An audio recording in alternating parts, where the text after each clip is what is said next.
फिर से आ रहा है चक्रवाती तूफान, इन सभी राज्यों में होगी भारी बारिश। मौसम विभाग ने दी चेतावनी, बंगाल की खाड़ी से दक्षिण पश्चिमी हवाओं और पूर्वोत्तर भारत पर एक चक्रवाती परिसंचरण के कारण इस क्षेत्र में वायुमंडलीय अस्थिरता पैदा हो गई है।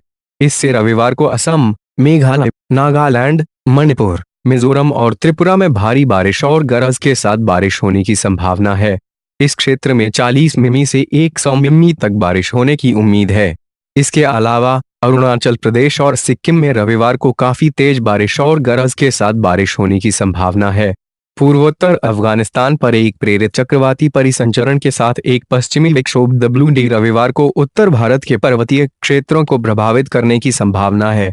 जम्मू और कश्मीर, हिमाचल प्रदेश और उत्तराखंड में अलग थलग जगहों में बारिश या हिमपात और गरज के साथ बारिश होने की संभावना है। दक्षिण में गर्म प्रेरित चक्रवाती परिसंचरण सोमवार को कर्नाटक में भारी बारिश और गरज के साथ आने की संभावना है। केरल में बारिश और गरज के साथ छिटपुट बारिश होने की संभावना है और तमिलनाडु, तेलंगाना और आंध्र प्रदेश में गरज के साथ बौछारें पड़ने की संभावना है। बंगाल की दक्षिणी खाड़ी पर मानसून की स्थिति अनुकूल है और अंडमान और निकोबार द्वीप समूह पर काफी बारिश और गरज के साथ बारिश होने की संभावना है।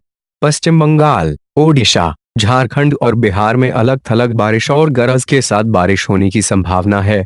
इस दौरान उत्तर भारत के शेष मध्य, पश्चिमी और मैदानी भागों में शुष्क मौसम की संभावना है। मध्य प्रदेश, महाराष्ट्र, तेलंगाना, छत्तीसगढ़ और ओडिशा में अधिकतम तापमान 45 डिग्री सेल्सियस या उससे अधिक होने की संभावना है। इसके अलावा हरियाणा, दिल्ली, राजस्थान, गुजरात, उत्तर प्रदेश, बिहार, झारखंड, पश्चिम बंगाल, आंध्र प्रदेश, कर्नाटक और तमिलनाडु में अधिकतम तापमान 40 डिग्री या इससे अधिक होने की संभावना है।